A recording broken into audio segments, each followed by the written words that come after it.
Welcome to At Home Radio, a podcast that sparks feeling of ease and even awe about the good things around us. I'm Kay Thomas. Today's conversation is with Frank Satullo of OhioTraveler.com. That's a site that celebrates the attractions of Ohio. So welcome, Frank. It's so Thank nice you for to see having me. To start out, I'd really like, if you would, I would like you to provide a behind-the-scenes glimpse into OhioTraveler.com. Well, I've been doing this for about 17 years, and a lot of things people don't know, that go on behind the scenes. It's a website that shows just about anything to do anywhere in Ohio at any time. To provide that content, I'll go out and do stories myself. Other stories are provided to me. But one of my favorite things is going out and filming different areas and doing little videos or photography, whatever. Mm-hmm. So I guess in the spring, one of the things that I did was go and find this waterfall that nobody really knows about, but it's a beautiful cascading waterfall. So this director of a visitor bureau, and I'll spare her the embarrassment, but we go hiking back there, but it was at a time of day where we had been filming all day, so she had to go get her small children, and she had 3 of them. So they're in tow, and I knew that the weather was going to turn, so we had to get this and get it quick. But it wasn't too quick, and we couldn't really find a way down into this ravine to this waterfall.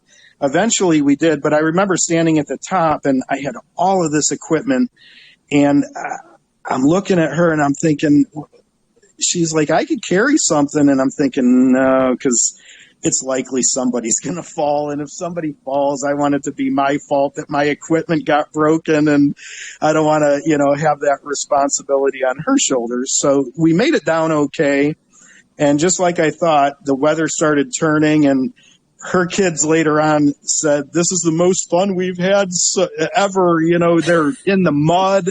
It starts, drizzling, and I'm thinking, we've got to get up this hill, and the hill was cliffside. So you had to, plant your feet in different little pockets in the earth, and it got muddy quick. And I had all this equipment, so I was worried about me. And I got back up with one of her kids, and then we're waiting and waiting and waiting. And then the other one shows up and says, they can't make it. I think my brother broke his leg. And I'm like, oh my gosh. So we can't find them. And, I start scaling down this cliff. The storm's rolling in, is getting really bad now. And finally we get them. We get everybody up, and they all left their shoes down there. So we're walking, and it's just this muddy mess, and I'm trying to shelter my equipment, and, so it's one of those things that if people only knew what it took to get a certain shot. And that shot actually is the cover of their 2021 visitor guide. So, wow. Yeah. So when did this happen? Was this pretty recent? In the spring. In the spring. Okay. Yeah. So that makes sense. The rains come in and right. It's muddy and awful and gets cold, and oh my God. And then just recently I had an incident where it was for like this art colony, and this I had to get to the last place, and it was this restaurant that was opening up, and there's a chef, but they also do like artwork and things. So I said, you're not on the GPS. I can't find you. There's a road closed is what it was. And he says, well, I'll guide you. And then all of a sudden there's this huge shriek and crying. And I'm thinking, oh my goodness, what just happened there? He had a little boy, and he got stung by a bee while he was talking to me on the phone. I said, look, you take care of him. I'll make it there. And I did, but he can't find mom. Like, he's trying to get her on the phone. What do I do? He's a new dad, and he's like, this kid is just like screaming bloody murder. Like, it hurts so much. And then he disappears, and I'm just standing there by this couch in this restaurant that's going to open up. And this kid's he starts saying to me, don't leave me, come here. And I'm thinking, oh my gosh, now I'm Johnny on the spot. And he's shrieking and so I'm making stuff up. I said, if you just elevate your leg, the pain will go away. And he's like, it's not going away. And I'm thinking, where did Dad go? So he comes back with a first aid kit, and it just was one of those things. I had to get photos of him, and he's looking out of the corner of his eye at his son shrieking 10 feet away, and I'm trying to take the poor guy's picture because I'm on a real tight schedule. I had to do like 10 of these places, and he was my second to last stop because I had one more place to get to. So that's the kind of stuff that happens behind the scenes. Another one was I have an Amish client, and he owns a big store and everything. And he was supposed to clear with his brothers that, over at the bakery that I'm going to come by with a camera because, they don't really like that. So I come in, and I literally got chased out of the store with his sister-in-law was chasing me with a rolling pin. Waving That's it like over. A cartoon, Frank. I know, it was really cartoonish. So later on, I told him his brother finally cleared the way for me. And later on, I was telling my friend Daniel, the owner, because he wasn't there that day. And he starts giggling, and he says, tell me the part about my sister-in-law again. I'm like, you son of a gun. I think you set me up. That is so funny. Never a dull moment, right? So what all do you do at ohiotraveler.com? Is it pretty much everything? Yes, I'm mainly a one-person show, so I do everything there is involved with it. Sometimes I have the help of, I have older children now, and when I go on a filming thing, my son might be my, luggage carrier, mm-hmm. Things like that. I have some help in that regard, but no, it's all pretty much what I do. So 17 years, you must have been able to tell a lot of good stories at parties over those years. Yeah, just like the few I just told you, those are all recent. So that's excellent. So you are in the Cincinnati area, around Cincinnati, Dayton, between the two, I think. I am for the last 18 years, and I'm really a Northeast Ohio boy. I was born and raised in the Cleveland area. Mm-hmm. So you're from Ohio. So you're born here. So this amazing ohiotraveler.com is really an homage to your birthplace. It started out in Cleveland when the internet was really new. I just wanted to tinker on it and see what, I got this software that you could build your own website. So I used to call it, it was called Zone Free Cleveland for whatever reason. And I was just, coming up with different ideas. And then what kind of stuck was free places to go, for leisure in the Cleveland area. Mm-hmm. And then our company closed down where I worked, and I had some time off, and my kids were really young at the time, and I was looking for like free things to do in Cleveland area. But then it grew from there, and I started thinking, well, maybe there's enough content for a book. So a book turned out of it called Free Ohio Fun. And then I got a job down in Cincinnati, and then a year later I decided to take Free Ohio Fun and make it ohiotraveler.com and have it, grow out of just free things to do in Ohio and be anything you could do. So that's how it's those are the roots. And now it's just anything you want to do. Mm-hmm. You can get ideas. Is it still a monthly e-newsletter that you send out? Yeah, it serves as a monthly online magazine with articles, photos, videos. But then it also has, mainstay sections. So if you're looking for a museum in your region or a museum of a certain type in Ohio, there's a section for it. Tours, if you're looking for wineries, unique restaurants, you name it. A lot of festivals, which really took a hit this year, but it's a lot of people go to it for festival ideas, like what's happening this coming weekend. There aren't a lot of long-range planners in Ohio. Yes. They're really looking for what's around the corner, and that's where Ohio Traveler comes in. Sure.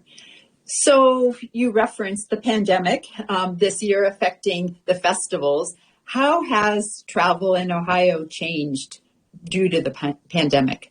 Well, it was scary for the whole industry, in those when nobody knew anything about what was going on or what to expect, and everything closed in the spring. A lot of places were hard hit and nothing was open. So as summer, rolled through, more and more things opened up. We learned how to, behave in a safe way and interact with, taking precautions. So I think people have built up some sort of acceptance and are out and about again. So I think that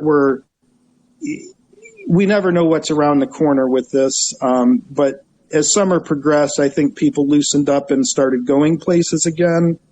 We'll see how that plays out this winter, but hopefully by next spring and summer, we're getting back to some sort of semblance of normalcy. Sure. We all hope that so much. We all hope that. And of course, having some beautiful weather really helped this summer and fall. And I'll tell you what, outdoor places had record years this year.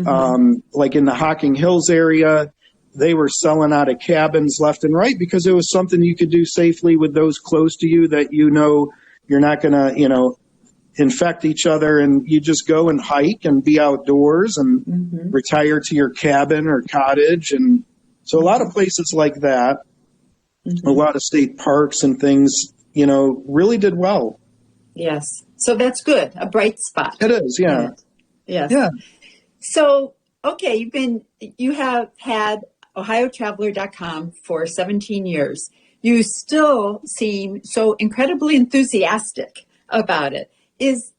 This seems to be a real passion project for you. It's work and it's a passion project. Why is that? What do you love about it? I guess I love to create things like stories and stuff. For the early days this spring when nobody could go anywhere, I just did a video about the Lake Erie Islands.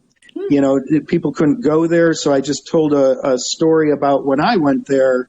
And it was just a narrative, kind of like a storytelling session. And because nobody could really find it, it's got a surprisingly really high amount of views on Facebook and YouTube too, but mainly on Facebook. So, it's just creating things that entertain people, I guess, is nice. Learning and sharing the different stories and ideas of things you could do, with a loved one, with family, with mom and dad, or, aging parents, even young kids, just couples, it's just ideas for anybody and everybody. Yes, that's good. Yeah. So have you discovered some things about your home state that have surprised you or filled you with awe or delight? Just recently, 2 weekends ago, in fact, again, because we're trying to be safe too, my wife and I, our kids are in college, so we decided we've been home so long looking at each other that let's go somewhere else and look at each other. So we went up to the Toledo area, and I've always known that it's called the Ottawa National Wildlife Refuge. It's in Oak Harbor, just east of Toledo along the lakeshore, and it's actually one of the biggest birding migration spots in North America. Whoa. Yeah, because the birds come from Canada across Lake Erie, and then they just land, and I guess in this area. And we went walking out there, and this is just 2 weekends ago. We saw bald eagles, white egrets, blue heron, you name it. And then we saw pelicans. Can you believe that? Pelicans in Ohio. Yeah, migrating. That is a delight. Yeah, so it was one of those awe-inspiring, and it was a gorgeous day, too. Late in the fall, and it was just great for walking.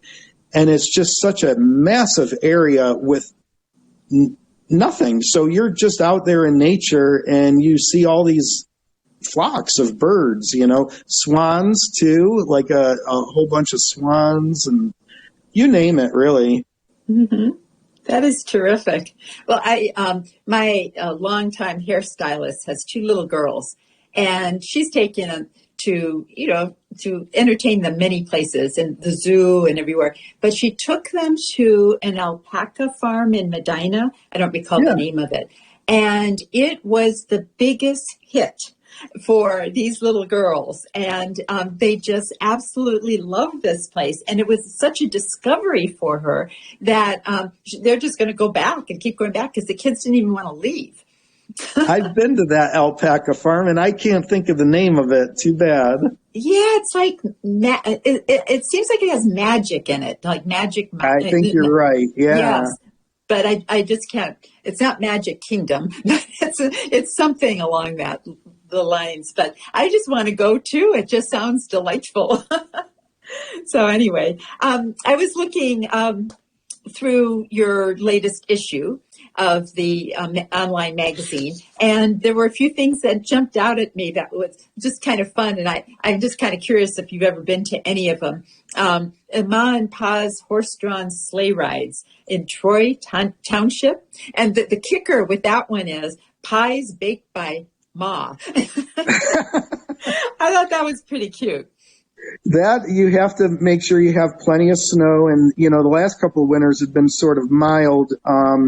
So they're only operating when there's enough snow to do sleigh rides, first of all. So you do have to check the weather and then probably give them a call and, make a reservation and all that. I have not done that one personally, but I am very familiar with it. Yes. And there are, of course, because this is the fall issue going November, December right now, but there are a lot of December things in once we get out of Halloween. And I really loved the Steubenville Nutcracker Village.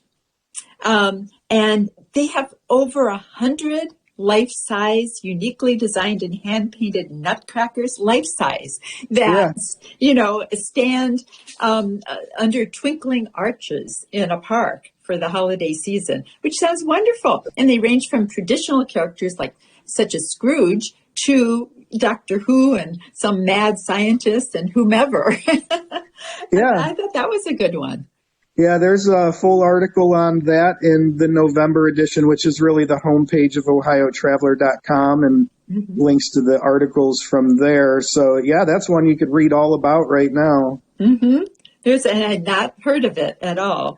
So, and also you ventured outside the state just a little bit to Aurora, Indiana, near Cincinnati. And it was the Victorian Christmas exhibit at a place called Hillcrest, which apparently was the home to industrialist and financier Thomas Gaff and his family from 1855 to 1891. But it's a prime example of an Italianate architecture, and it's a national historic landmark. And they serve 3-course Victorian teas, high tea, which sounds great. I do have a sister site that is outside of Ohio,